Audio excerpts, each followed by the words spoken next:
Muy bien, bienvenidos de nuevo a esta última reunión de la lectura del insoportable edad del ser. Se ha pasado el tiempo rápido, no solamente se está acabando el libro, sino también el año.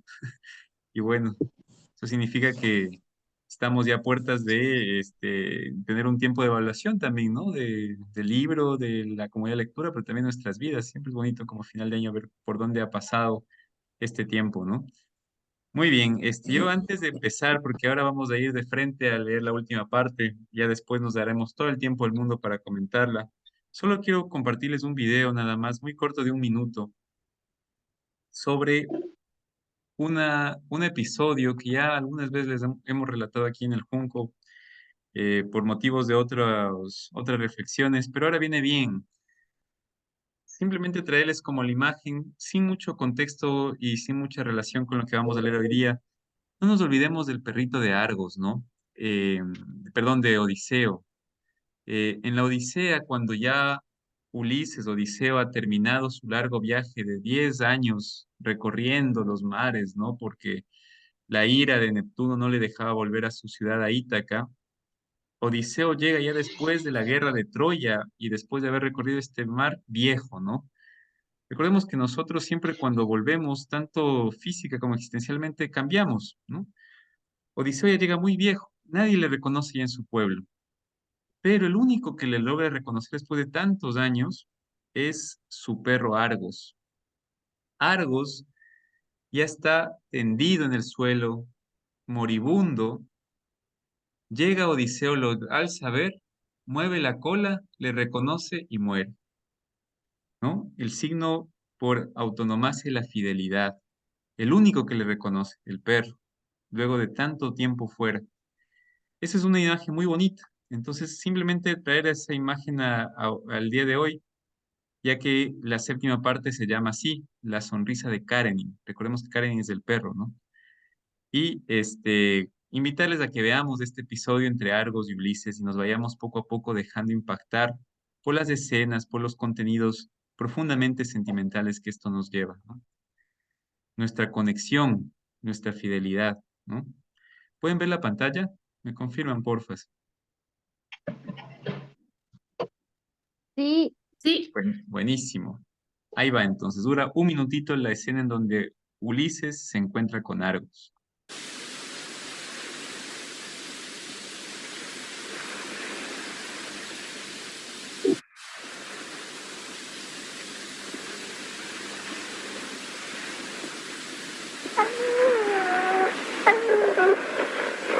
Argos, Argos,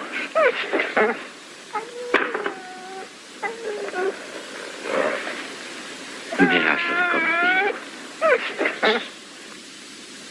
Vamos, calla. Sí, viejo amigo, los dos hemos cambiado. ¿Recuerdas cuando íbamos de caza desde el alba hasta la noche? Era siempre el primero de la tanda. Rápido en la pista y feroz en la presa. Y ahora eres tan viejo que no puedes levantar la cabeza. Pero me has reconocido. Solo por ti me parece cierto mi regreso.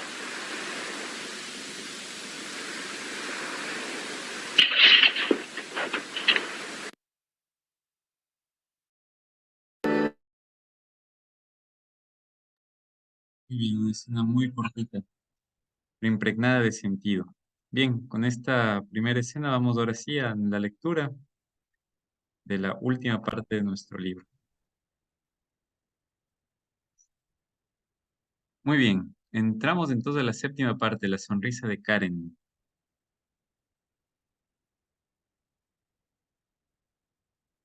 Voy a solamente chequear a ver si es que... No.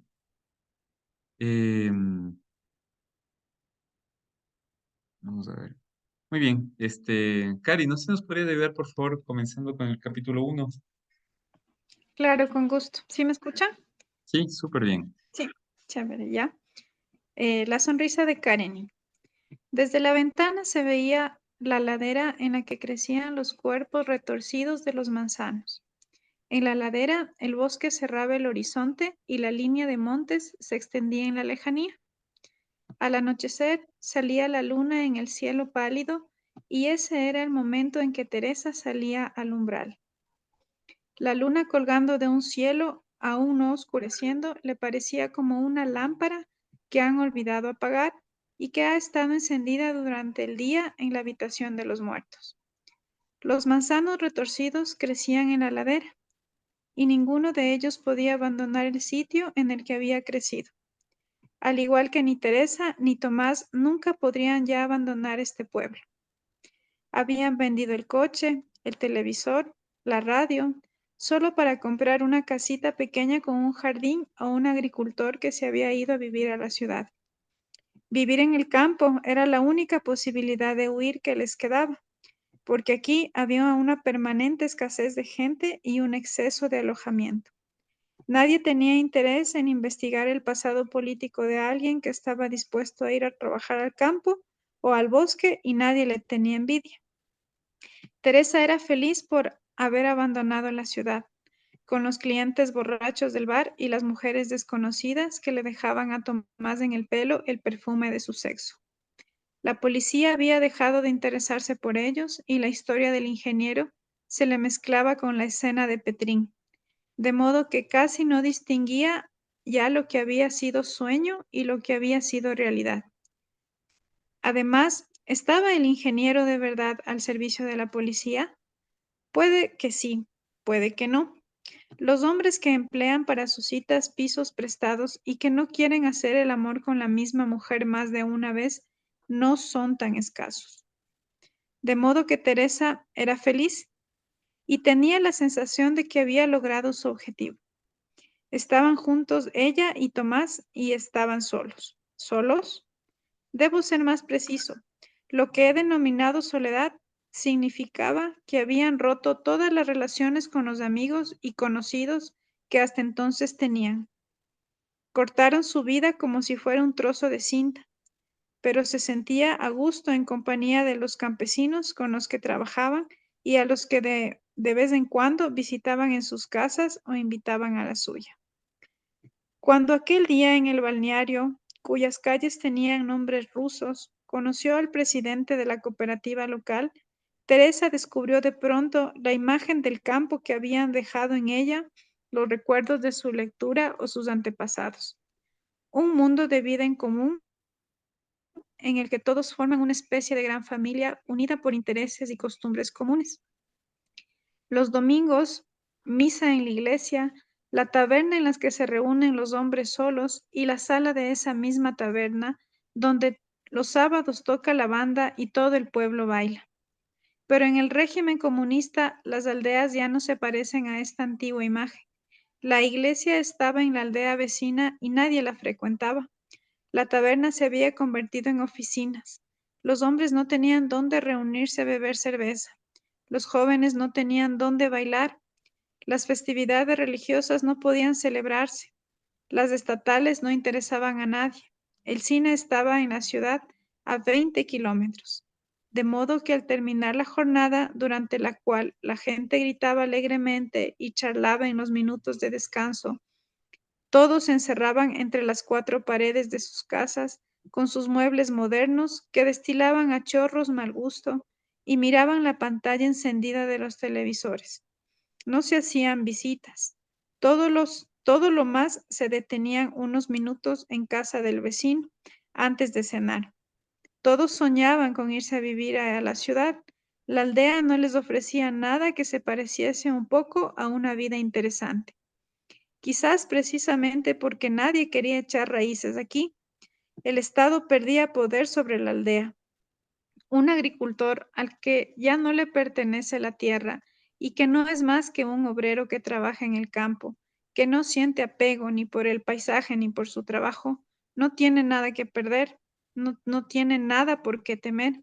Gracias a esta indiferencia, el campo conserva una considerable autonomía y cierta libertad. El presidente de la cooperativa no había sido nombrado desde fuera, como todos los directores en las ciudades, sino elegido por los campesinos y era uno de ellos. Debido a que todos querían irse de aquí, Teresa y Tomás tenían entre ellos una situación excepcional. Habían llegado voluntariamente. Si los demás aprovechaban cualquier oportunidad para ir a la ciudad, al menos por un día, Teresa y Tomás no tenían más interés que el de permanecer donde estaban. Y por eso pronto conocieron a los campesinos mejor de lo que ellos mismos se conocían entre sí. El presidente de la cooperativa se hizo verdaderamente amigo suyo. Tenía mujer, 4 hijos y un cerdo al que criaba como a un perro. El cerdo se llamaba Mefisto y era el orgullo y la atracción del pueblo. Obedecía las órdenes, iba limpio y rosado, andaba con sus pezuñas como una mujer de piernas gordas y con zapatos de tacón. Cuando Karenin vio por primera vez a Mefisto, se excitó y estuvo largo rato dando vueltas a su alrededor y olfateándolo.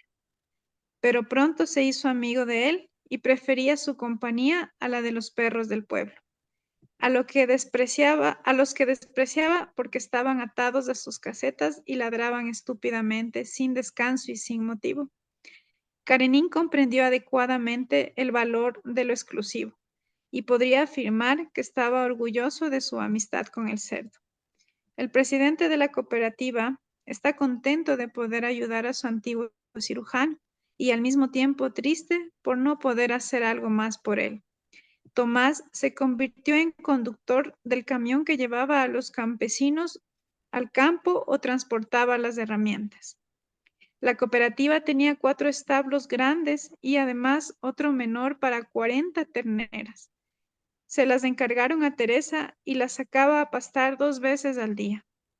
Los prados próximos y de fácil acceso estaban destinados a la siega y por eso Teresa tenía que llevar el ganado a los montes de los alrededores. Las terneras iban comiendo paulatinamente el pasto de los prados lejanos y de ese modo Teresa recorría con ellas toda una amplia zona alrededor del pueblo. Al igual que en otras épocas, en la pequeña ciudad llevaba siempre algún libro en la mano y lo abría para leerlo en los prados. Karenin siempre la acompañaba. Aprendió a ladrarle a las terneras jóvenes que eran demasiado alegres y pretendían alejarse de las demás. Lo hacía con visible satisfacción. Era con seguridad el más feliz del trío. Su oficio de guardián del reloj nunca había sido tan respetado como aquí, donde no cabía improvisación alguna.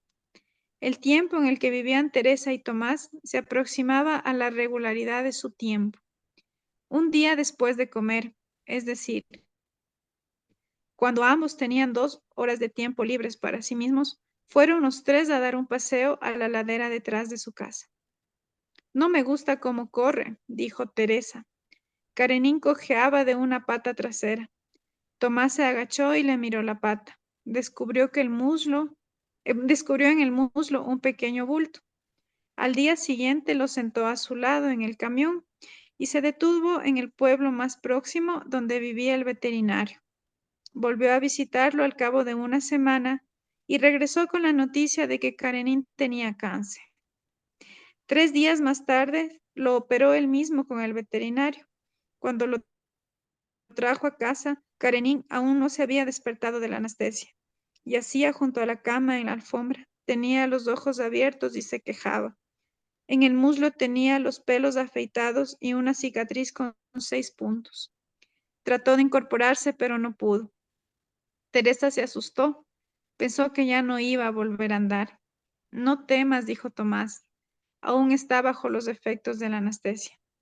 Trató de levantarlo, pero le lanzó una dentellada. Jamás había intentado morder a Teresa. No sabe quién eres, dijo Tomás. No te reconoce. Lo pusieron junto a la cama y se durmió rápidamente. Ellos también se durmieron. Eran las 3 de la mañana cuando de pronto los despertó. Movía el rabo y pisoteaba a Teresa y Tomás. Jugaba con ellos salvaje e insaciablemente. Jamás los había despertado. Siempre esperaba que uno de ellos se despertase antes de atreverse a saltar a su cama. Pero esta vez no había sido capaz de controlarse, al volver plenamente en sí en medio de la noche. ¿Quién sabe de qué lejanías habría vuelto? ¿Quién sabe con qué fantasmas habría luchado?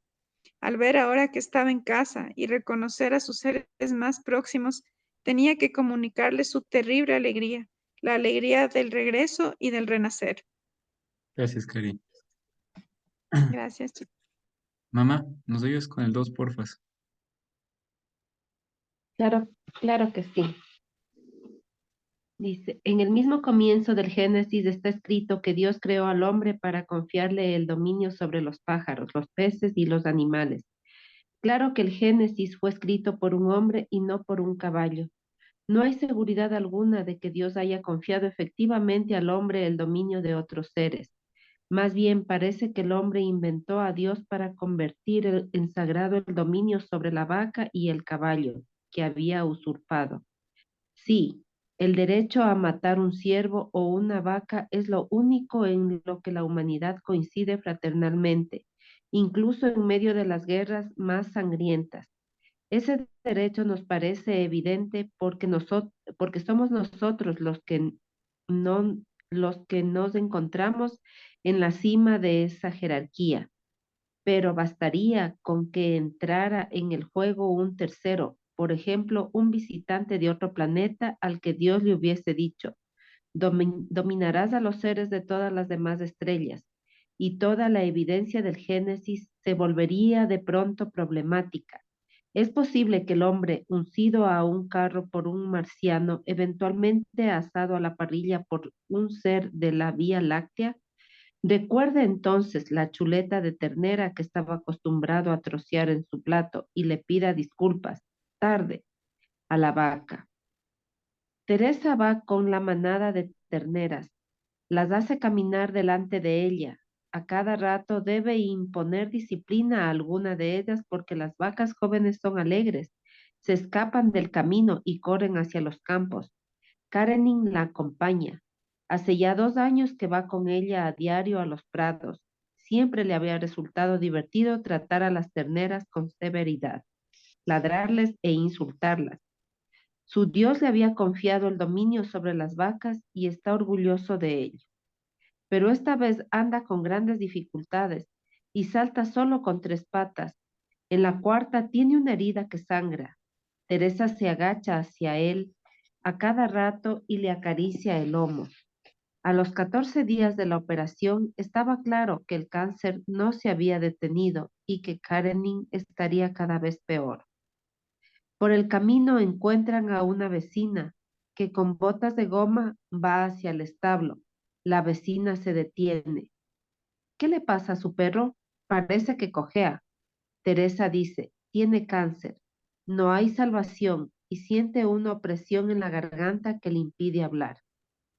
La vecina ve las lágrimas de Teresa y casi se enfada. Por Dios, no va a ponerse a llorar por un perro.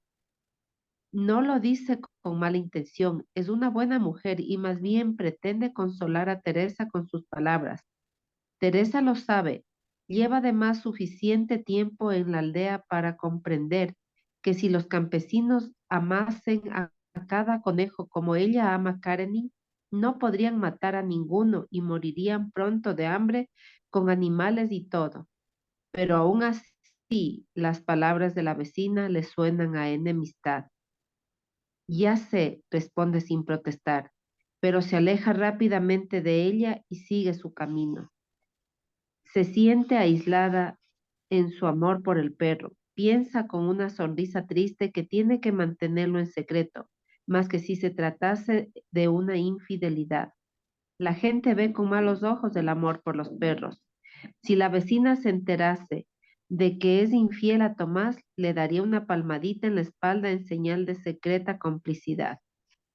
Así que sigue su camino con las terneras que van frotándose mutuamente las ancas y piensa que son unos animalitos muy agradables, tranquilas, ingenuas, algunas veces puerilmente alegres. Parecen soñadoras, gordas de 50 Señoras. años que fingen tener, perdón, señoras gordas de 50 años que fingen tener 14. No hay nada más conmovedor que las vacas cuando juegan. Teresa las mira con simpatía y piensa, es una idea recurrente desde hace ya 2 años, que la humanidad vive a costa de las vacas, del mismo modo en que en que la tenía vive a costa del hombre, se ha enganchado a su teta como una sanguijuela. El hombre es un parásito de la vaca.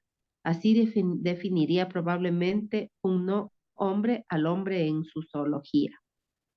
Podemos considerar esta definición como una simple broma y reímos amablemente de ella. Pero cuando Teresa se ocupa seriamente de ella, se encuentra en una situación comprometida. Sus ideas son peligrosas y la alejan de la humanidad.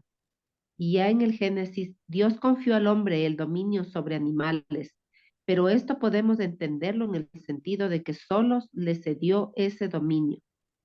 El hombre no era el propietario, sino un administrador del planeta que algún día debería rendir cuentas de esa administración. Descartes dio un paso decisivo, hizo del hombre el dueño y señor de la naturaleza, pero existe sin duda cierta profunda coincidencia en que haya sido precisamente él quien negó definitivamente que los animales tuvieran alma. El hombre es el dueño y señor, mientras que el animal, dice Descartes, es solo un autómata, una máquina viviente, máquina animata. Si el animal se queja, no se trata de un quejido, es el chirrido de un mecanismo que funciona mal. Cuando chirría la rueda de un carro, no significa que el eje sufra, sino que no está engrasado.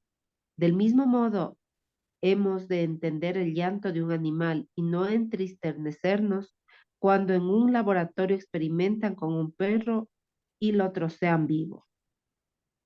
Las terneras pastan en el prado. Teresa está sentada sobre un tocón y Karenin se apretuja contra ella con la cabeza sobre sus rodillas. Y Teresa se acuerda de que una vez, quizá hace 10 años, leyó una noticia de 2 líneas en los periódicos. Decía que en una ciudad rusa habían matado a tiros a todos los perros del lugar. Aquella noticia, poco llamativa y aparentemente insignificante, le hizo sentir por primera vez miedo de ese país vecino excesivamente grande. Aquella noticia fue una anticipación de todo lo que sucedió después. Durante los primeros años que siguieron a la invasión rusa, no se podía hablar aún de terror, dado que casi todo el país estaba en contra del régimen de ocupación. Los rusos tuvieron que buscar a personas nuevas de entre la población checa y auparlas al poder. Pero, ¿dónde iban a buscarlas si tanto la fe en el comunismo como el amor hacia Rusia habían muerto? Las buscaron entre quienes deseaban vengarse de la vida por algún motivo. Hacía falta unificar, cultivar y mantener alerta su agresividad. Hacía falta ejercitarlas primero en objetivos provisionales. Esos objetivos fueron los animales. Los periódicos empezaron entonces a publicar series de artículos y a organizar la recepción de cartas de los lectores. Se pedía, por ejemplo, que se eliminasen las palomas en las ciudades, y se las eliminó, pero la campaña principal se orientaba contra los perros.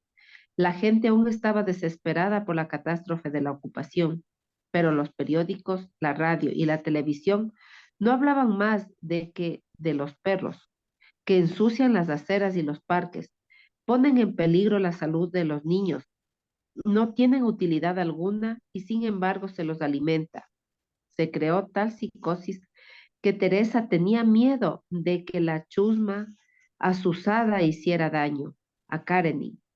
La maldad acumulada y entrenada en los animales tardó un año en dirigirse a su verdadero objetivo. La gente empezaron a echar a la gente de sus trabajos, a detener, a montar procesos judiciales. Los animales ya podían respirar tranquilos.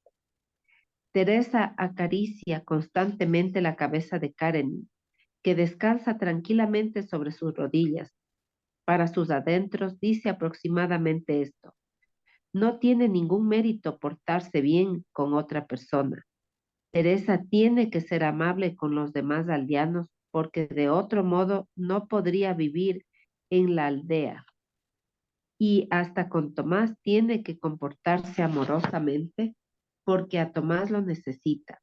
Nunca seremos capaces de establecer con seguridad en qué medida nuestras relaciones con los demás son producto de nuestros sentimientos, de nuestro amor, de nuestro desamor, bondad o maldad, y hasta qué punto son el resultado de la relación de fuerza existente entre ellos y nosotros.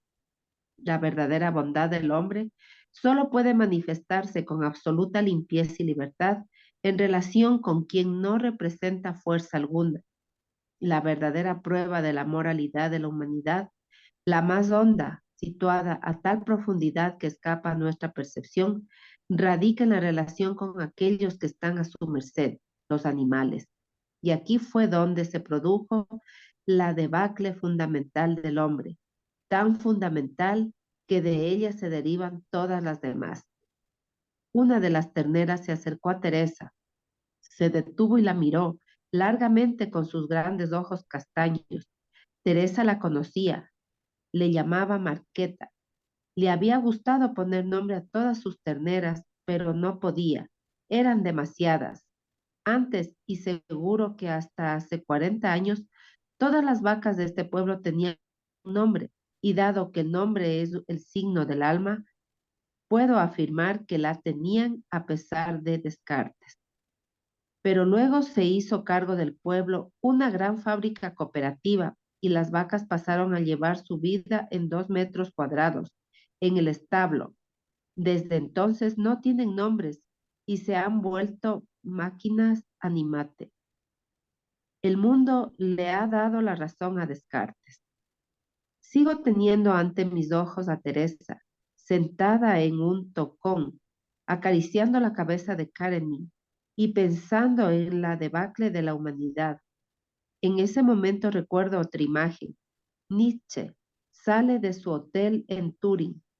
Ve frente a él un caballo y al cochero, que lo castiga con el látigo. Nietzsche va hacia el caballo y ante los ojos del cochero se abraza a su cuello y llora.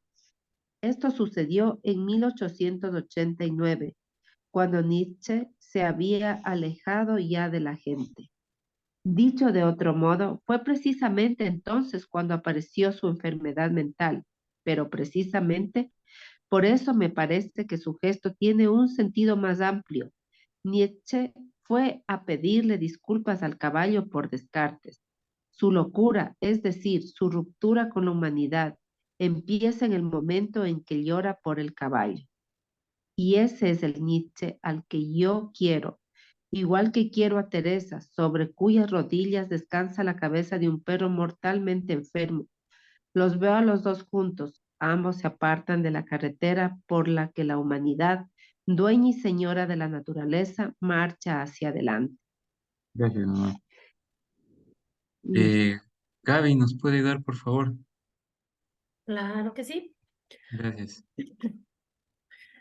Karenin parió dice, Sí. dos panecillos y una abeja. Miraba sorprendido a su curiosa prole. Los panecillos se comportaban con serenidad, pero la abeja se puso a dar vueltas mareada y después se echó a volar y se marchó. Fue un sueño que tuvo Teresa.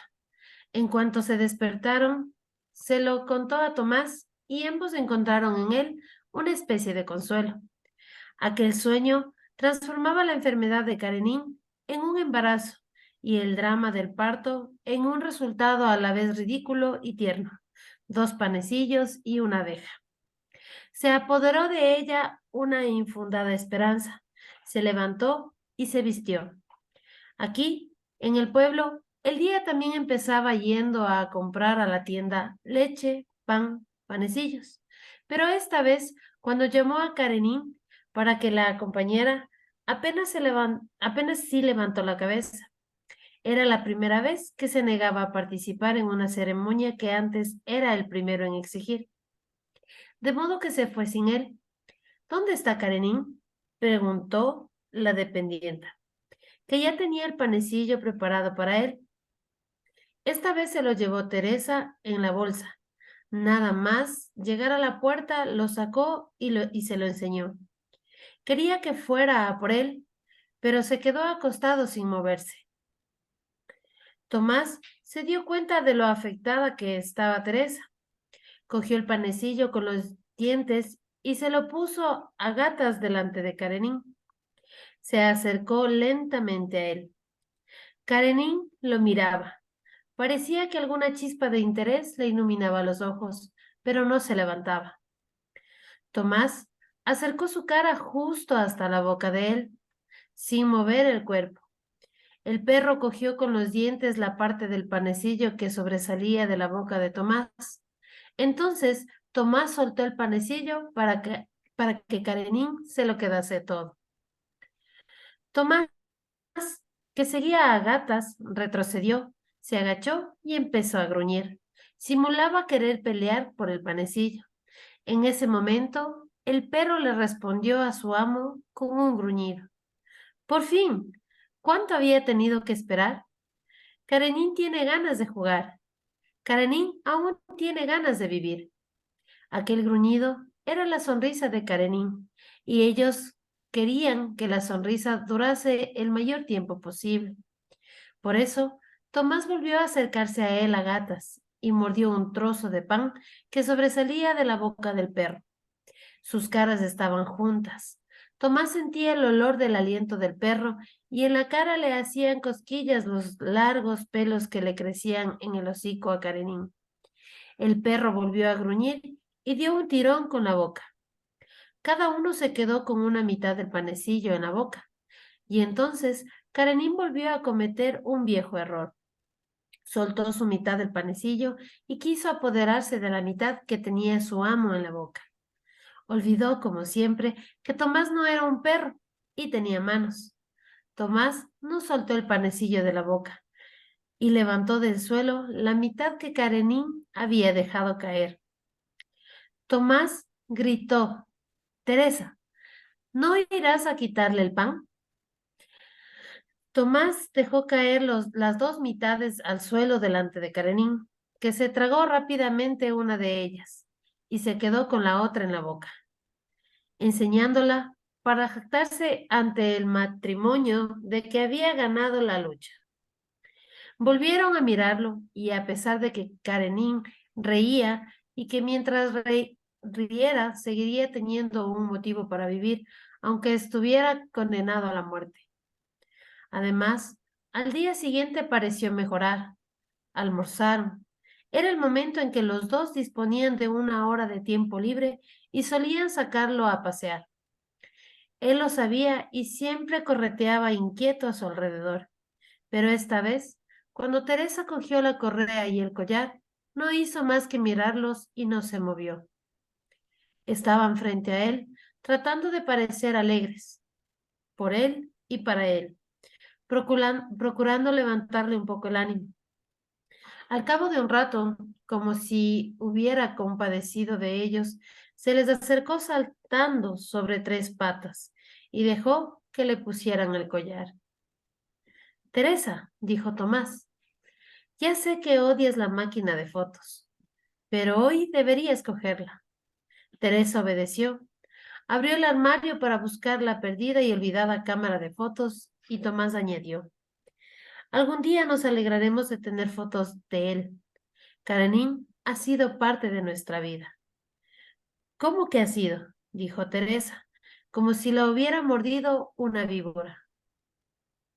La cámara yacía ante ella en el fondo del armario, pero no se agachó a cogerla. No la llevo. No quiero pensar en que Karenin ya no estará. Tú ya hablaste de él en pasado. No te enfades, dijo Tomás. No me enfado, dijo Teresa, sin irritarse. Yo ya me he sorprendido tantas veces pensando en él en pasado. Ya me he tenido que reprimir a mí misma tantas veces. Y precisamente por eso no cogeré la cámara. Fueron andando sin hablar. No hablar era la única manera de no pensar en Karenin en pasado. No le quitaban los ojos de encima y estaban siempre con él. Esperaban a que sonriera, pero él no sonreía. No hacía más que andar, y solo con tres patas. Solo lo hace por nosotros, dijo Teresa. No tenía ganas de pasear. Vino nada más que para darnos el gusto. Lo que había dicho era triste, y a pesar de eso, sin darse cuenta estaban felices. No estaban felices a pesar de la tristeza, sino gracias a la tristeza. Iban cogidos de la mano y los dos tenían la misma imagen ante los ojos.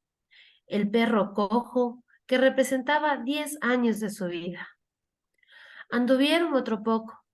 Luego, Karenin, para su gran decepción, se detuvo y dio la vuelta. Tuvieron que regresar. Casi ese mismo día o al día siguiente, Teresa entró inesperadamente en la habitación y vio que Tomás leía una carta. Al oír que la puerta se abría, dejó la carta junto a los otros papeles. Ella se dio cuenta. Cuando salía de la habitación, no pasó desapercibido para ella el que Tomás metiera la carta disimuladamente en el bolsillo, pero olvidó el sobre. Cuando se quedó sola en casa, lo examinó. La dirección estaba escrita con una letra desconocida, muy prolija y que atribuyó a alguna mujer.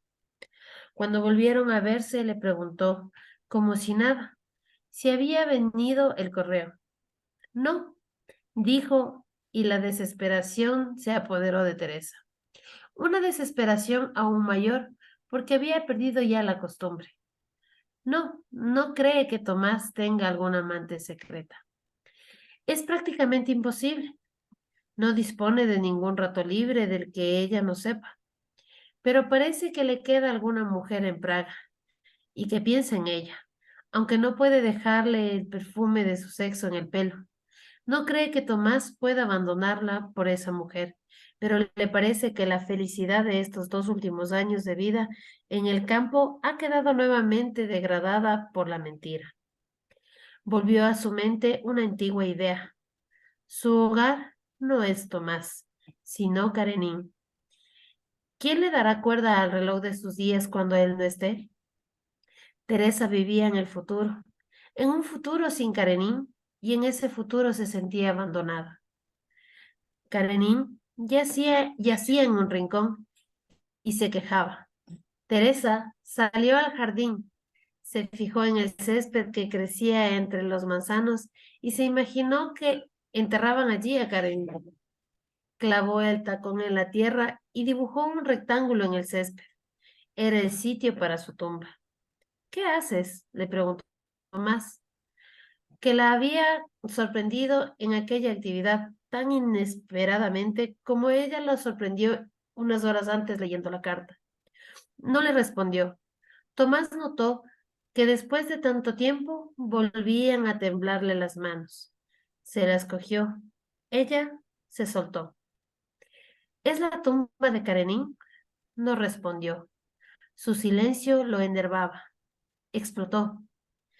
¿Me echas en cara que piense en él en pasado? ¿Y tú, qué haces? ¿Ya lo quieres enterrar? Le dio la espalda y se dirigió a la casa.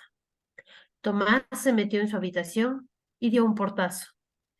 Teresa abrió la puerta y dijo, ya que no piensas más que en ti, al menos ahora podrías pensar en él. Estaba durmiendo y lo despertaste. Volverá a quejarse. Sabía que era injusta. El perro no dormía. Y sabía que se comportaba como la más vulgar de las mujeres cuando pretende herir a alguien y sabe cómo hacerlo. Tomás entró en puntillas en la habitación en la que estaba Karenin, pero ella no quería dejarlo a solas con él. Los dos se agacharon hacia él, cada uno a un lado. En aquel movimiento conjunto no había reconciliación. Por el contrario, cada uno de ellos estaba solo. Teresa con su perro, Tomás con su perro. Temo que se queden con él, así, separados, cada uno solo, hasta el último momento. Gracias, Gaby. Alexao, ¿nos puede ayudar, porfis? Con gusto, aquí va.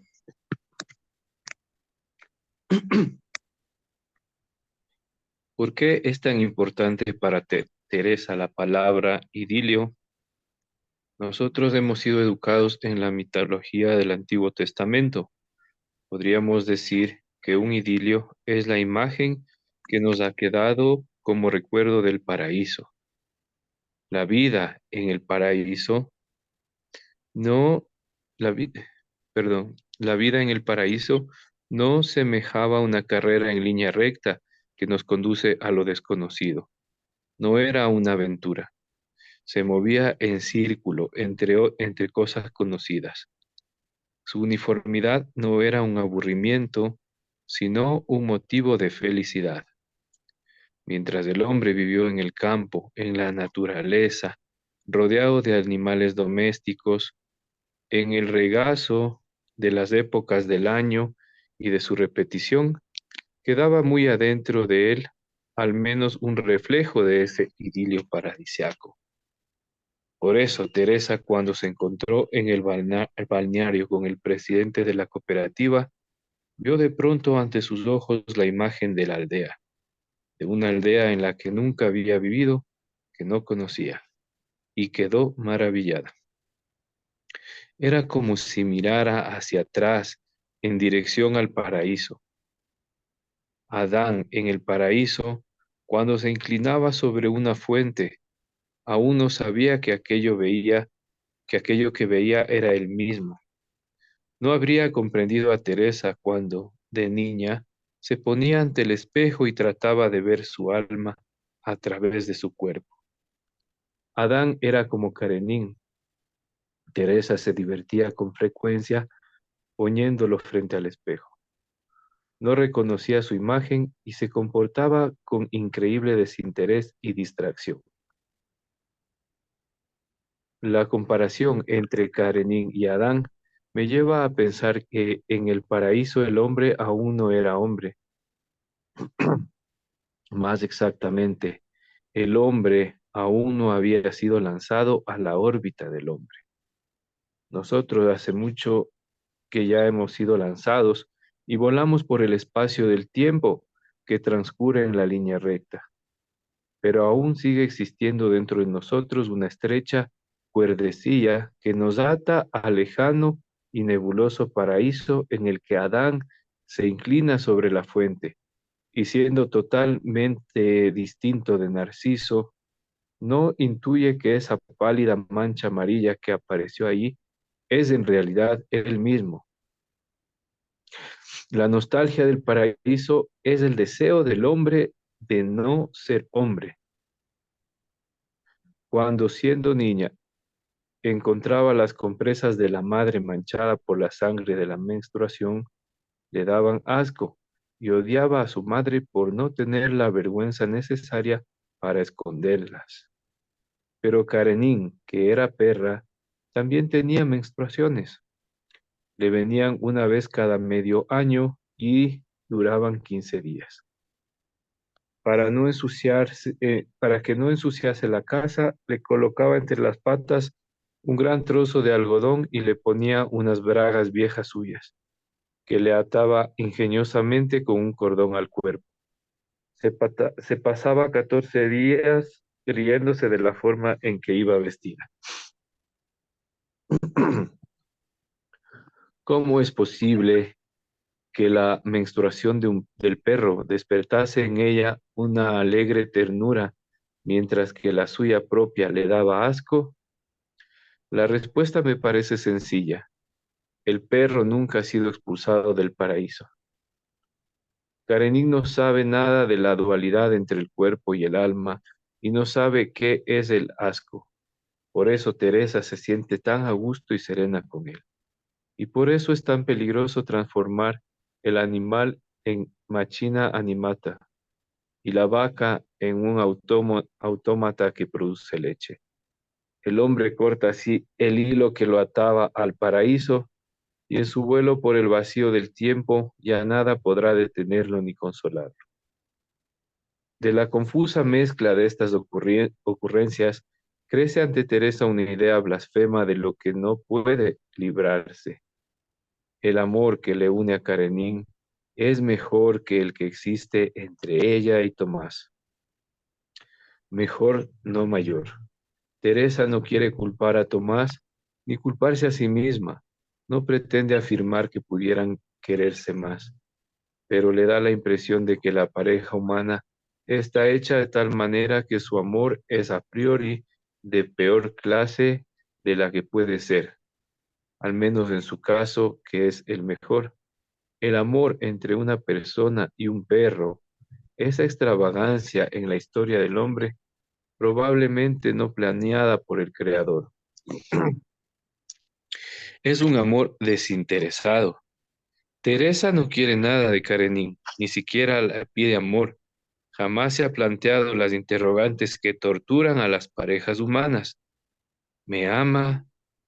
¿Ha amado a alguien más que a mí? ¿Me ama más de lo que yo le amo a él? Es posible que todas estas preguntas que inquieren acerca del amor, que lo miden, lo analizan, lo investigan, lo interrogan, también lo destruyan antes de que pueda germinar. Es posible que no seamos capaces de amar precisamente porque deseamos ser amados, porque queremos que el otro nos dé algo, amor, en lugar de aproximarnos a él sin exigencias y querer solo una mera presencia. Y algo más. Teresa aceptó a Karenin tal como era. No pretendía transformarlo a su imagen y semejanza. Estaba de antemano de acuerdo con su mundo canino. No pretendía quitárselo ni tenía celos de sus aventuras secretas. No lo educó porque quisiera transformarlo, como quiere el hombre transformar a su mujer y la mujer a su hombre, sino para enseñarle un idioma elemental que hiciera posible la comprensión y la vida en común. Y luego, el amor el amor hacia el perro es voluntario. Nadie la fuerza a él. Teresa piensa nuevamente en su madre y todo le da lástima.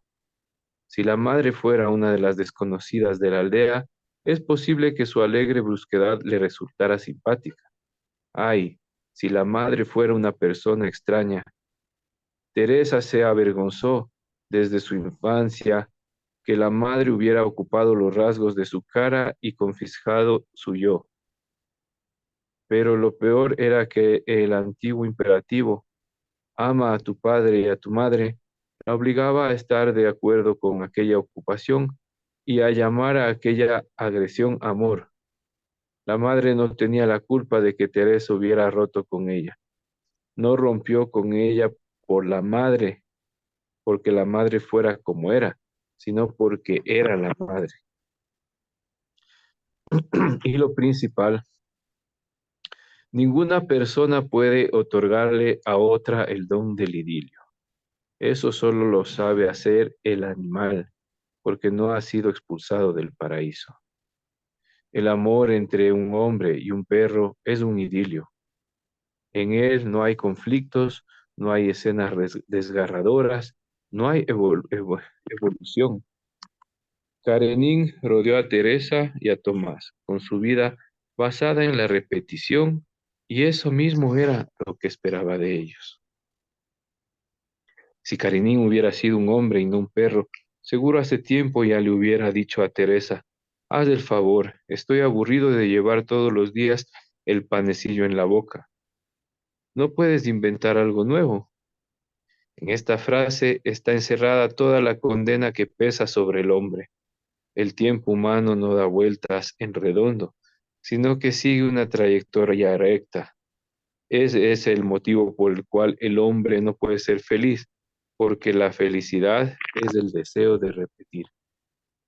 Si la felicidad es el deseo de repetir, piensa Teresa, cuando el presidente de la cooperativa, al volver del trabajo, saca a pasear a su Mefisto y se encuentra con Teresa, nunca olvida decir: señora Teresa, ¿por qué no le habré conocido yo antes? Hubiéramos salido a ligar juntos. No hay mujer que se resista a dos marranos. El cerdito estaba adiestrado de tal manera que cuando terminaba de decir estas palabras, gruñía. Teresa se reía aunque sabía de antemano lo que el presidente iba a decir. El chiste no perdía su gracia con la reiteración. Al contrario, en el contexto del idilio, hasta el humor está sometido a la dulce ley de la repetición. Desde Alexao. Voy. Los perros no tienen muchas ventajas con respecto a las personas, pero hay una que vale la pena. En su caso, la eutanasia no está prohibida por la ley. Los animales tienen derecho a una muerte caritativa. Karenin andaba con 3 patas y pasaba cada vez más tiempo en el rincón. Se quejaba. El matrimonio estaba de acuerdo en que no podían hacerle sufrir inútilmente, pero la aceptación de ese principio no era suficiente para eliminar la angustiosa inseguridad. ¿Cómo reconocer el momento en que el sufrimiento es ya inútil? ¿Cómo determinar el momento en que ya no vale la pena vivir? Si al menos Tomás no fuera médico, entonces podría esconderse detrás de alguien. Podría ir al veterinario y pedirle que le pusiera una inyección. Qué terrible es asumir el papel de la muerte. Tomás insistió durante mucho tiempo en que él no le pondría la inyección, en que llamaría al veterinario, pero después comprendió que podía otorgarle un privilegio que no tiene hombre alguno. La muerte tendrá para él el aspecto de aquellos a quienes quiere. Karenin pasó la noche quejándose. Cuando Tomás lo auscultó por la mañana, le dijo a Teresa, ya no esperaremos más. Era de madrugada, pronto iban a tener que irse los dos de casa. Teresa entró en la habitación a ver a Karenin. Hasta entonces había estado acostado sin moverse. Ni siquiera le había prestado atención a Tomás mientras lo auscultaba. Pero ahora, al oír que se abría la puerta, levantó la cabeza y miró a Teresa. Era incapaz de soportar aquella mirada, casi la asustaba. Nunca miraba así a Tomás, así solo la miraba a ella, pero nunca con tanta intensidad como esta vez. No era una mirada desesperada o triste, no. Era una mirada de terrible, insoportable confianza. Aquella mirada era una ansiosa interrogación. Toda la vida había esperado Karenin la respuesta de Teresa y ahora le comunicaba, aún con mayor urgencia que nunca, que seguía preparado para oír de ella la verdad. Todo lo que proviene de Teresa es para él verdad, incluso cuando le dice siéntate o acuéstate. Para él estas son verdades con las que se identifica y que le dan sentido a su vida. Aquella mirada de terrible confianza fue breve. Al cabo de un momento volvió a apoyar la cabeza sobre las patas. Teresa sabía que nunca nadie más volvería a mirarla así. Nunca le daban dulces, pero hace unos días le habían comprado unas tabletas de chocolate. Les quitó el papel de plata, las partió y las puso junto a él. Añadió también un cuenco con agua para que no le faltara nada, ya que tendría que quedarse unas horas solo en casa. Era como si la mirada que le había dirigido hacia un rato lo hubiera fatigado. Aunque estaba rodeado de chocolate, no levantaba la cabeza. Se tendió en el suelo junto a él y lo abrazó. Lenta y fatigosamente la olisqueó y le lamió 1 o 2 veces la cara. Acogió la lamida con los ojos cerrados, como si quisiera recordarla para siempre. Volvió la cabeza para que le lamiera también la otra mejilla. Tuvo que ir a cuidar a sus terneras. Volvió después de mediodía. Tomás todavía no estaba en casa. Karenin yacía rodeado de chocolate y, cuando la oyó llegar, ya no levantó la cabeza. Su pata enferma estaba hinchada y el tumor había reventado en otro sitio más. Entre los pelos aparecía una gotita de color rojo claro que no parecía sangre. Volvió a tumbarse en el suelo junto a él. Tenía un brazo encima de su perro, de su cuerpo y los ojos cerrados. Alguien llamó a la puerta. Se oyó. Doctor, doctor, han venido el cerdo y su presidente. Era incapaz de hablar con nadie. No se movió ni abrió los ojos. Volvió a oírse. Doctor, han venido los marranos. Y después, silencio. Al cabo de media hora llegó Tomás. Fue silenciosamente a la cocina a preparar la inyección. Cuando entró en la habitación, Teresa ya estaba de pie y Karenin se levantaba con esfuerzo del suelo. Al ver a Tomás movió débilmente la cola. Mira, dijo Teresa, aún sonríe. Lo dijo como una súplica, como si con aquellas palabras quisiera pedir un pequeño aplazamiento, pero no insistió. Puso lentamente una sábana sobre la cama. Era una sábana blanca con un estampado en forma de florecillas lilas. Todo lo tenía preparado y pensado, como si se hubiera imaginado la muerte de Karenin con muchos días de antelación. Ay, qué terrible en realidad, soñamos por adelantado con la muerte de aquellos a quienes amamos. Ya no tenía fuerzas para saltar a la cama. Lo cogieron en brazos y lo levantaron entre los dos. Teresa lo colocó de costado y Tomás le examinó la pata. Buscaba el lugar en el que la vena se nota más. Luego recortó en ese sitio los pelos con una tijera. Teresa estaba arrodillada junto a la cama y sostenía con las manos la cabeza de Karenin junto a su cara. Tomás le pidió que le apretara la pata trasera por encima de la vena, que era fina y hacía difícil clavarle la aguja. Apretaba la pata de Karenin, pero no separaba la cara de la cabeza de él. Le hablaba sin cesar en voz baja y él no pensaba más que en ella. No tenía miedo. Le lamió 2 veces más la cara. Y Teresa le susurraba: no tengas miedo, no tengas miedo. Allá no te dolerá nada. Allá vas a soñar con ardillas y conejos, habrá vaquitas y estará Mefisto. No tengas miedo. Tomás le pinchó la vena con la aguja y apretó el émbolo. Karenin dio un pequeño tirón con la pata, respiró aceleradamente durante un par de segundos y de pronto su respiración se detuvo. Teresa estaba arrodillada en el suelo junto a la cama y apretaba su cara contra la cabeza de él. Los dos tuvieron que ir a trabajar y el perro quedó tendido en la cama sobre una sábana blanca con florecillas lilas. Volvieron por la noche. Tomás salió al jardín, encontró entre 2 manzanos las 4 rayas del rectángulo que Teresa había dibujado hace unos días con el tacón. Empezó a cavar allí. Mantuvo exactamente las dimensiones marcadas. Quería que todo fuese tal como lo había querido Teresa. Ella se quedó en casa con Karenin. Tenía miedo de que se lo enterraran vivo. Acercó el oído a su hocico y le pareció que oía una respiración muy débil. Se alejó y vio que el pecho de él se movía ligeramente. No, había oído su propia respiración que le imprimía un ligero movimiento a su cuerpo y le hacía creer que el pecho del perro se movía. Encontró en el bolso un espejito y se lo acercó al hocico. El espejito estaba tan manoseado que creyó ver que lo empañaba la respiración del perro. «Tomás, está vivo», gritó cuando Tomás volvió con los zapatos embarrados del jardín. Se inclinó sobre el perro e hizo con la cabeza un gesto negativo. Cada uno cogió un extremo de la sábana sobre la que yacía, Teresa por las patas, Tomás por la cabeza. Lo levantaron y lo sacaron al jardín. Teresa notó que la sábana estaba mojada. Llegó a nosotros con un charquito y con un charquito se fue. Pensó y se alegró de sentir en las manos de aquella humedad el último saludo del perrito. Lo llevaron hasta los manzanos y lo depositaron en el hoyo. Se inclinó sobre él y arregló la sábana de modo que lo cubriera por completo. Le parecía insoportable que la tierra, que dentro de un momento iban a echar encima de él, cayera sobre su cuerpo desnudo. Después volvió a la casa y regresó con el collar, la correa y un puñado de chocolate que había quedado desde la mañana intacto en el suelo.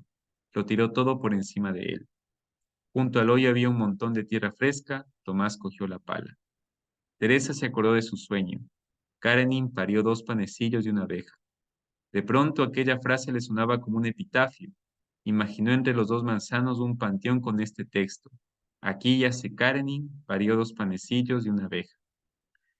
El jardín estaba en penumbra, era el momento que va del día a la noche, en el cielo brillaba una luna pálida, la lámpara olvidada en la habitación de los muertos. Los dos tenían los zapatos manchados de barro y llevaban la azada y la pala al cobertizo en el que estaban las herramientas, el rastrillo, el pico, el azadón. Muy bien, penúltimo capítulo. Ginito, no sé si nos puede ayudar, por favor. Claro. Estaba en la habitación, se había acostumbrado a leer allí, sentado en la mesa. Teresa solía acercarse entonces a él. Se inclinaba hacia él. Apretaba desde atrás su cara contra la de él. Ese día, al hacerlo, vio que Tomás no estaba leyendo libro alguno. Tenía ante sí una carta, y aunque no fuera más de 5 líneas escritas a máquina, la mirada de Tomás se mantenía fija e inmovible en ellas. ¿Qué es?, preguntó Teresa llena de angustia. Sin girarse, Tomás cogió la carta y se la dio. Decía que tenía que presentarse ese mismo día en el aeropuerto de la ciudad más próxima. Por fin giró la cabeza y Teresa advirtió que en sus ojos había el mismo horror que había sentido ella. Iré contigo, dijo. Hizo con la cabeza un gesto de negación. La citación solo se refiere a mí. No iré contigo, repitió. Fueron con el camión, fueron con el camión de Tomás. Al cabo de un salto llegaron a la pista de aterrizaje. Había niebla. Frente a ellos se perfilaban muy borrosamente varios aviones. Los examinaron unos a otros, pero todos tenían las puertas cerradas. Eran inaccesibles.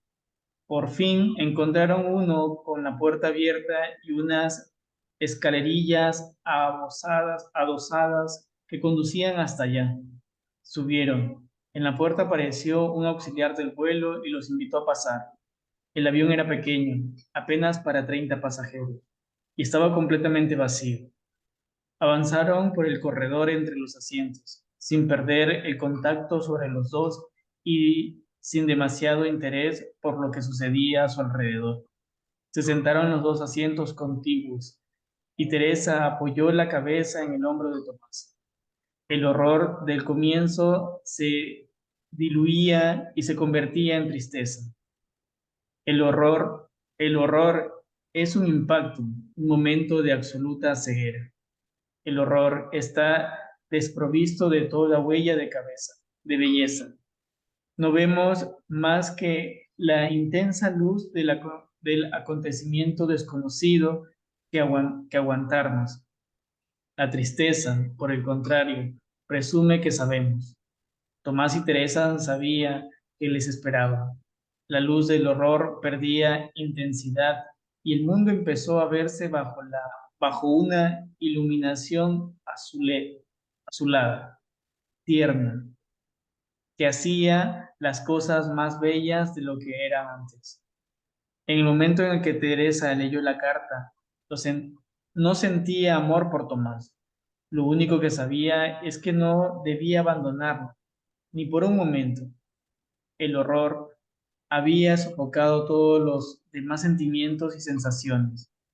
Ahora, cuando estaba pegada a él, el avión volaba en medio de las nubes. El susto había pasado y ella percibía su amor, y sabía que era un amor sin fronteras, sin medidas. Por fin el avión aterrizó. Se levantaron y fueron hacia la puerta que les abrió el auxiliar del vuelo. Seguían abrazados por la cintura y se detuvieron en la parte superior de la escalerilla. Vieron abajo a 3 hombres con capuchas y fusiles en la mano. Era inútil dudar, porque no había escapatoria. Descubrieron lentamente y cuando pusieron el pie en el suelo del aeropuerto, uno de los hombres levantó el fusil y apuntó. No se oyó ningún disparo, pero Teresa sintió que Tomás, que un segundo antes estaba pegado a ella y la cogía por la cintura, caía a tierra. Lo estrechó contra su cuerpo, pero no pudo sujetarlo. Cayó sobre el cemento de la pista de aterrizaje. Se agachó hacia él. Quería lanzarse encima de él y cubrirlo con su cuerpo. Pero en ese momento vino algo extraño. Su cuerpo disminuía rápidamente de tamaño. Era algo tan increíble que se quedó paralizada y como clavada al suelo. El cuerpo de Tomás era cada vez más pequeño. Ya no se parecía en nada a Tomás. No quedaba de él más que algo muy pequeño, y aquella cosa pequeña empezó a moverse y echó a correr y salió huyendo por la pista de aterrizaje. El hombre que había disparado se quitó la máscara y le sonrió amablemente a Teresa. Después se giró y corrió tras aquella cosa pequeña que correteaba, confundida, de un lado a otro, como si retrocediese ante alguien y buscase desesperadamente un escondite, corriendo durante un rato hasta que de pronto el hombre se lanzó a tierra y la persecución terminó. Se levantó y volvió donde estaba Teresa. Llevaba aquella cosa en la mano. Aquella cosa temblaba de miedo. Era un conejo. Se lo dio a Teresa y en ese momento desaparecieron. desaparecieron el susto y la tristeza y se sintió feliz de tener el animalito en su regazo, de que el animalito fuese suyo y de que pudiera apretarlo contra su cuerpo. Se puso a llorar de felicidad. Lloraba y lloraba. Las lágrimas no la dejaban ver y se llevaba al conejo a casa con la sensación de que ahora ya estaba cerca el objetivo, de que estaba donde quería estar, en ese lugar del que ya no se escapa. Iba por las calles de Praga y encontró su casa sin dificultad. Había vivido allí con papá y mamá cuando era pequeña, pero ahora no estaban ni mamá ni papá. La recibieron dos ancianos a los que nunca había visto, pero de quienes sabía que era su bisabuelo y su bisabuela.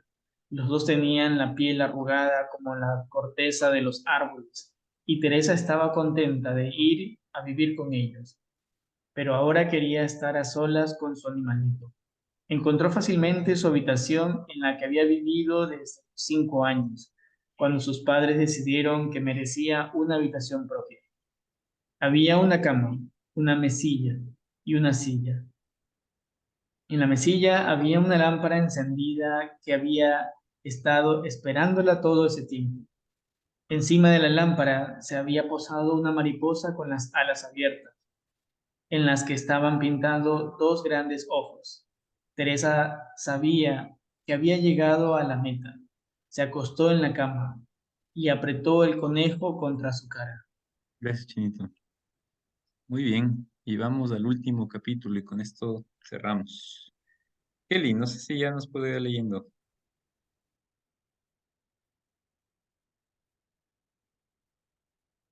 A ver, ¿en dónde estamos? Capítulo 7, último capítulo. Ya. A ver, dice, estaba sentada a la mesa junto a lo que solía leer. Ante él había un sobre abierto con una carta. Le dijo a Teresa, recibo de cuando en cuando cartas de las que no he querido hablarte. Me escribe mi hijo. He tratado de que su vida y la mía no entraran nunca en contacto. Y fíjate cómo se ha vengado de mí el destino. Hace unos años lo expulsaron de la escuela. Trabaja de tractorista en un pueblo. Mi vida y la suya no están en contacto, pero corren una al lado de la otra como dos paralelas. ¿Y por qué no me querías decir nada sobre estas cartas? Dijo Teresa, sintiendo dentro de sí un gran alivio. No sé, me desgarraba. ¿Te escribe con frecuencia? ¿De tarde en tarde? ¿Y de qué te habla? De sí mismo. ¿Es interesante? Sí, la madre, como sabes, era una comunista fanática. Hace tiempo que rompió con ella. Se hizo amigo de gente que está en la misma situación que nosotros. Intentaban alguna actividad política. Algunos están ahora en la cárcel, pero con estos también ha roto. Habla de ellos con cierta distancia como de eternos revolucionarios. ¿Y él se ha reconciliado con el régimen? No, en absoluto. Cree en Dios y piensa que esa es la clave de todo. Según parece, todos debemos vivir en nuestra vida cotidiana de acuerdo con las normas establecidas por la religión y no tener en cuenta para nada el régimen. Ignóralo, ignorarlo. Si creemos en Dios, somos capaces, al parecer, de crear con nuestra propia actuación en cualquier circunstancia lo que él llama el reino de Dios en la tierra. Me explica que en nuestro país la Iglesia es la única organización voluntaria que escapa al control del Estado. Me gustaría saber si forma parte de la Iglesia para hacerle frente al régimen o si de verdad cree en Dios. Pregúntaselo. Tomás prosiguió. Uy, ya. Siempre he admirado a los creyentes. Pensaba que estaban dotados de un don especial de percepción ultrasensorial del que yo carecía. Algo así como los videntes, pero mi hijo me demuestra que creer en realidad muy fácil. Cuando estaba en apuros, le echaron una mano los católicos y de pronto apareció la fe. Es posible que haya decidido creer por agradecimiento. Las decisiones de los hombres son muy simples. ¿Y tú no le has contestado nunca? No me he puesto no me ha puesto el remitente, pero luego añadió, claro que el matasellos figura el nombre del pueblo. Bastaría con enviar una carta a la dirección de la cooperativa local. Teresa sentía vergüenza ante Tomás por sus sospechas y quería purgar sus culpas con una repentina amabilidad hacia su hijo. Entonces, ¿por qué no le escribes? ¿Por qué no lo invitas? Se parece a mí, dijo Tomás. Cuando habla, tuerce el labio superior. Exactamente igual que yo. Ver a mi propio labio hablando de Dios me parece demasiado raro. Teresa se echó a reír. Tomás rió con ella. Tomás dijo. No, Teresa dijo. Tomás, no seas infantil. Es una historia muy antigua. Tú y tu primera mujer. ¿Qué tiene que ver él con esa historia? ¿Qué tiene en común con ella? ¿Cómo vas a hacerle daño a alguien simplemente porque cuando eras joven tenías mal gusto? Para serte sincero, me da miedo ese encuentro. Ese es el motivo principal de que no tenga ganas de verle. No sé por qué he sido tan terco.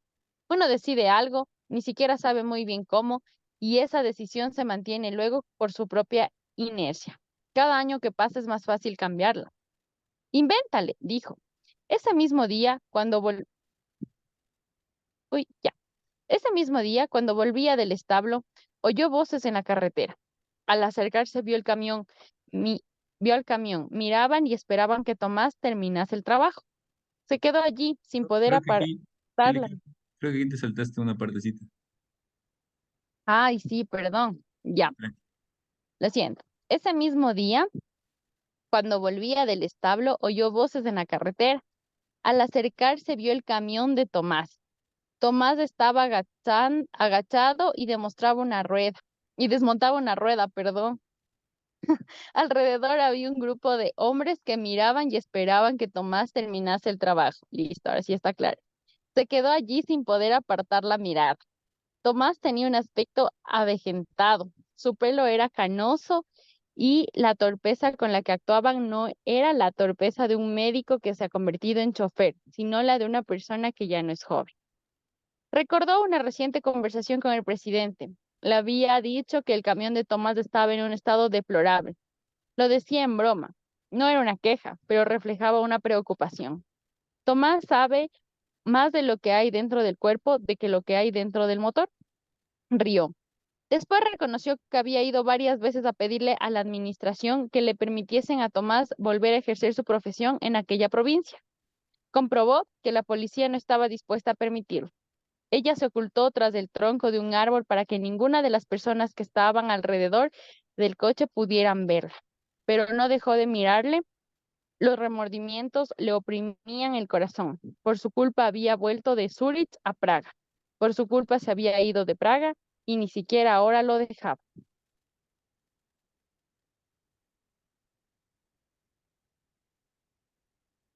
Denme un ratitito, ¿ya? Ahora sí. En, en paz y mientras Karenin se estaba muriendo, ella lo hacía sufrir con sus sospechas.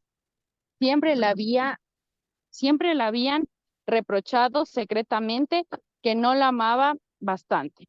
Su propio amor estaba para ella fuera de toda sospecha, mientras que consideraba el amor de él simple amabilidad.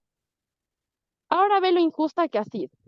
Si de verdad hubiera sentido por Tomás un gran amor, hubiera tenido que permanecer con él en el extranjero. Allí Tomás estaba contento.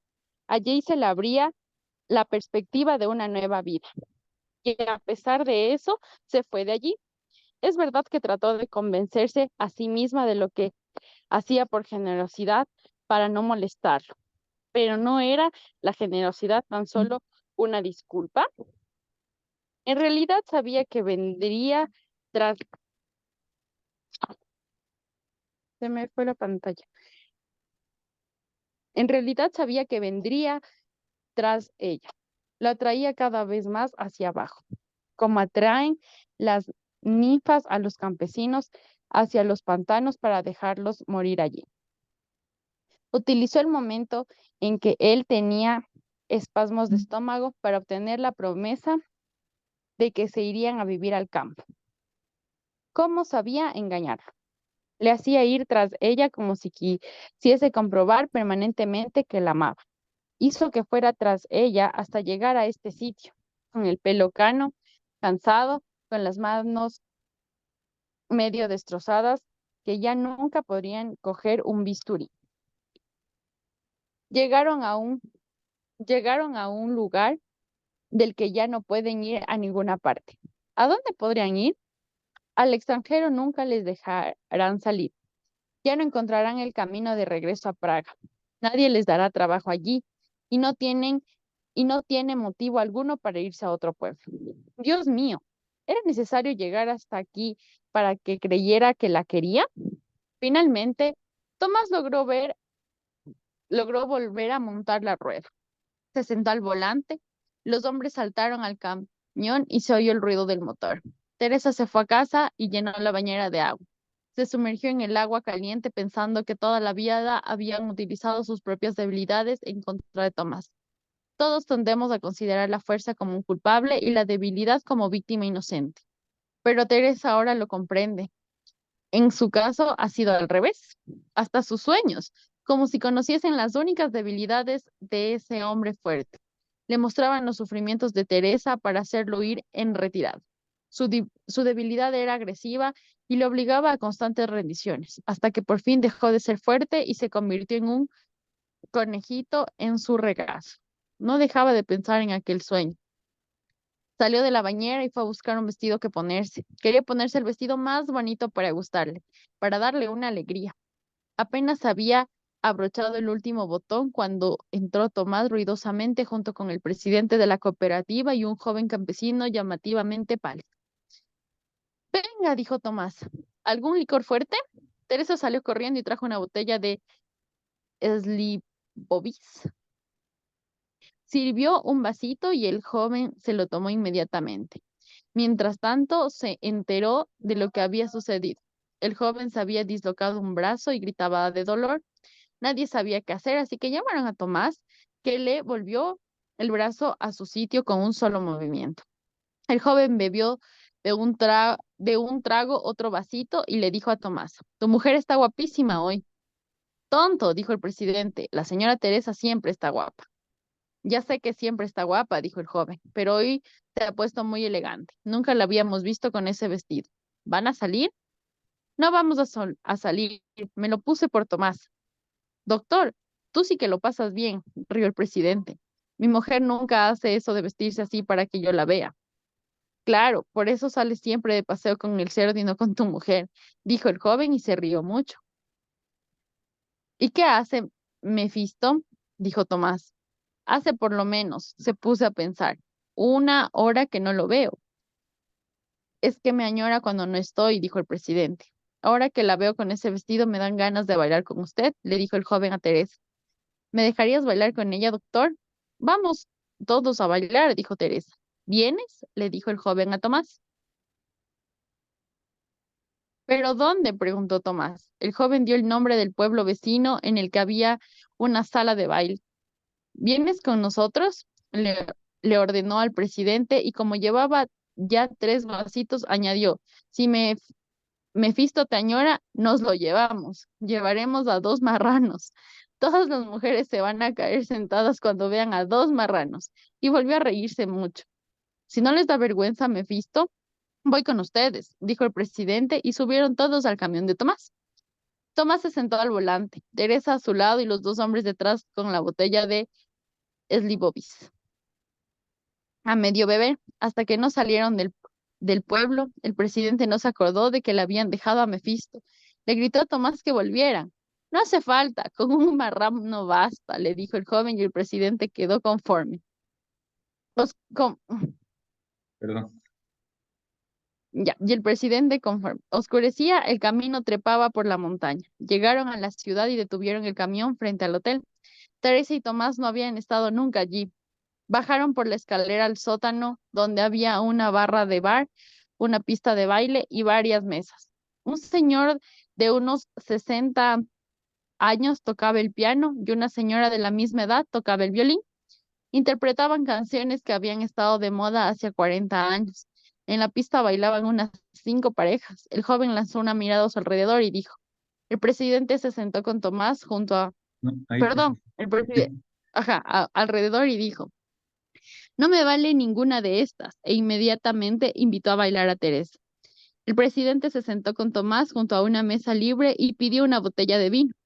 No puedo beber, soy el que conduce, recordó Tomás.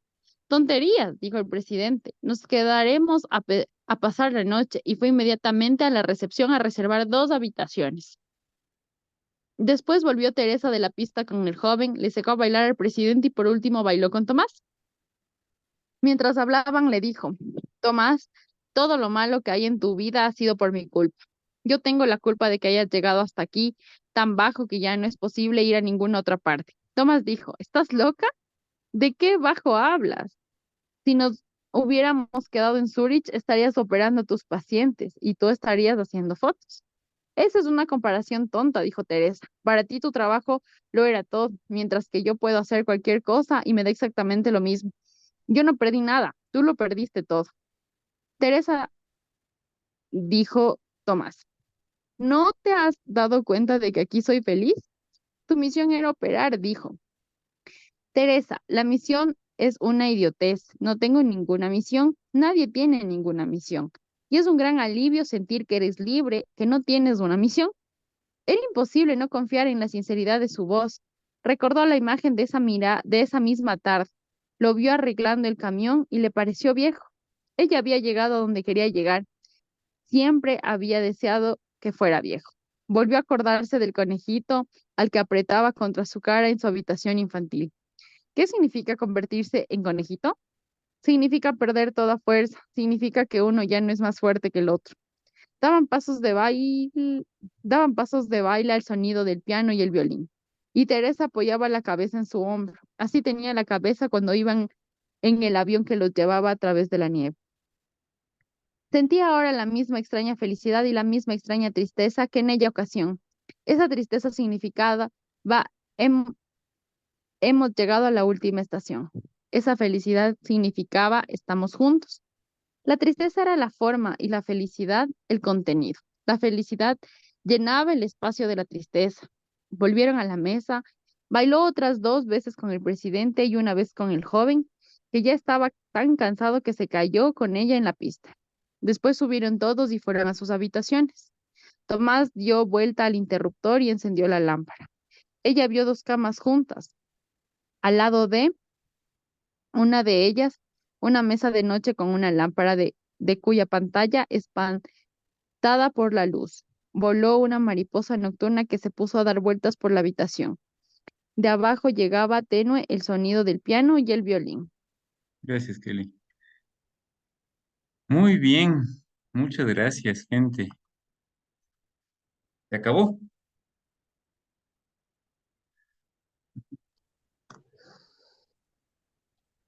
Belleza. El cuarto libro del año. No he saludado. Hola, Nieves, ¿cómo estás? No sé quién más se conectó durante la... Creo que Avi también por ahí le vi, pero ¿qué hace? ¿Cómo están? No prendí la cámara nada más, pero Hola. estaba pendiente leyendo. Gracias, Nieves. Qué Bienvenida de bueno. vuelta. Qué bueno verte. Muy También bien. para mí un gusto verles, volverles a ver. Qué Sí, bueno que han muy venido. bien. Hemos terminado el libro. Hay pasajes muy interesantes. La verdad, esta última parte tiene mucha emotividad por Karen y primero la muerte. Después, bueno, parece que al final Teresa y Tomás sí terminan bien, ¿no? Este, sí, al final, en realidad Teresa le llevó a una especie de peso a Tomás, ¿no? De su levedad completa, Tomás quedó ya bien asentado, sin posibilidades de nada, en realidad. Pero según él estaba feliz, no estaba contento. Parece que al final la historia termina bien, ¿no?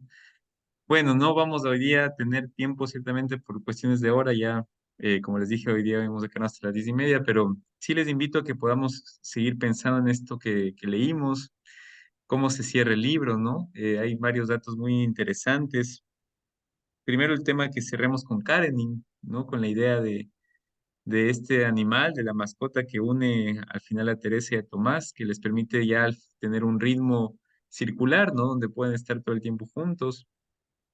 El fallecimiento de Karen también bastante fuerte. Y después de esta Teresa que cae en cuenta de lo que hizo, ¿no? de todo el tiempo de tratar de llevarle a Tomás a eso, a una especie de peso, ¿no? De estar como encerrados. Y Tomás diciendo que está feliz así, que él se siente libre, ¿no? Sin una misión en la vida. Y terminar ambos durmiendo juntos, ¿no? Esta dualidad entre la tristeza y la alegría. A mí Ya. me da una bonita sensación en medio de todo, ¿no? Pero bueno, cada uno irá sintiendo lo que le dice el libro.